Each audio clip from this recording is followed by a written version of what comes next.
Hey guys, welcome to another episode of Z2h2.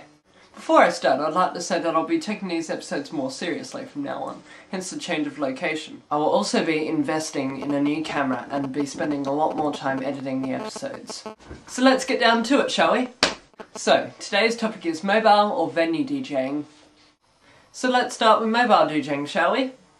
So, mobile DJing is pretty self-explanatory. Basically, you have a self-sufficient kit, you take it around to parties and you DJ. Unfortunately, a lot of mobile DJs come under the classification of fancy jukebox, as they end up playing hits all the time. However, you could break this cycle.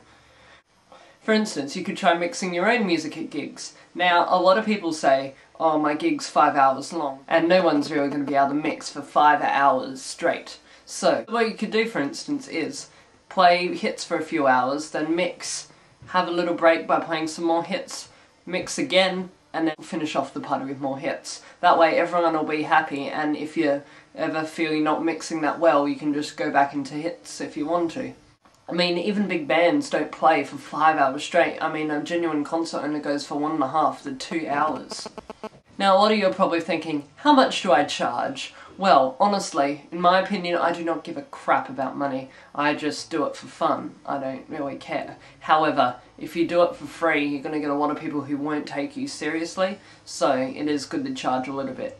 I personally charge $10 an hour with a $25 deposit. That way, if they do cancel out at the last minute, I do get a little bit because I could have had another gig on the other night. And also, it's nice to get a little bit of money so you can actually save up for new gear. Personally, I'm very happy with how much I charge. Let's just say if you have a 7-hour gig, that's just $70. It's nice, clean, simple, and most DJs would be charging a lot more for a gig of that duration. Okay, so another question people will be wondering is, what gear do I need? So obviously the main parts of your kit are going to be a pair of PA speakers, possibly a subwoofer, a mixer, some headphones, and unfortunately a lot of lights. A lot of customers unfortunately pick DJs on what lights they have rather than what music they play because they like lights and there's no other way to put it. Personally, I'd recommend if you're only starting off as a DJ, maybe spending $300 on lights at the max. Just get a main center stage light, 2 other lights, and then I just got a lighting chaser and hooked it up to floodlights with coloured globes, and that works really well. I will show you my lighting set up someday, but our backyard is sort of under renovation at the moment, so I don't have anywhere to set it up. The latest you'll see it is at my next gig, which is in about a month's time. So now you have all your lights, gear, and you know what to charge. Now the first thing you're going to do is look for gigs. Now the way I did this personally was I put flyers up in all the local message boards, but the main way I got parties was if someone was having a birthday coming up, I would say, because it's my first few gigs, I'll ring them up and say, hey, if you need a DJ, I will DJ at your party for free if you need to. And most of them, like this one I have coming up, saying we're not letting you do it for free, and they give me $50 for the gig, so that's pretty good. So just to cap that off, put up flyers, recommend yourself at gigs, make a Facebook page and put all your offers on it. Now the last topic for mobile DJing is music. Basically, you're going to need a lot of music because generally these parties go for 6, or the one I've got coming up is 7 hours long, so I need a lot of music.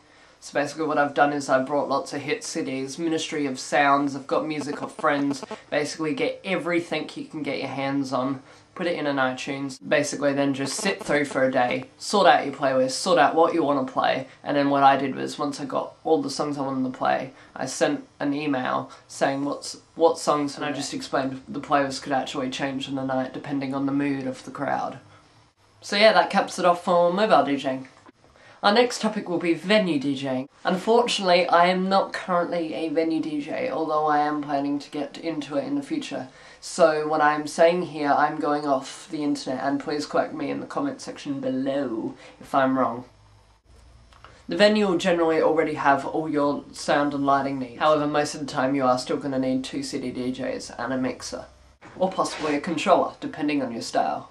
So basically, when getting a gig at a venue, I'd recommend making a mixtape and then going to all your local bars and clubs in the area, giving them your mixtape and say, if you're ever interested, just give me a call.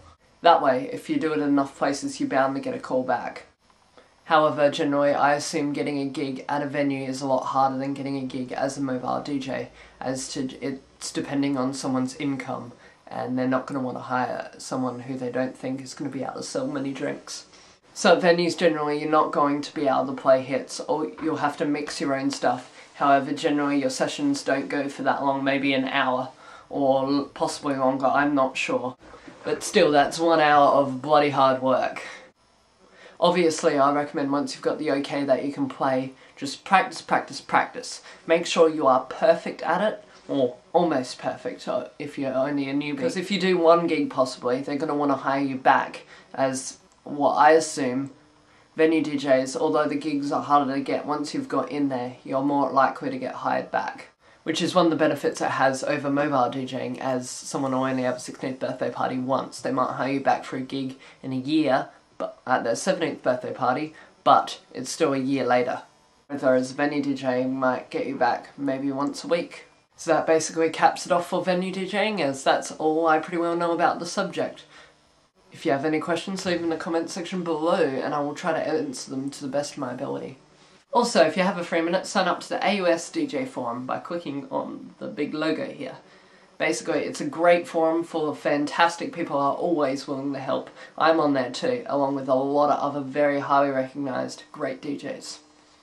So I hope you have a great day, practice and enjoy.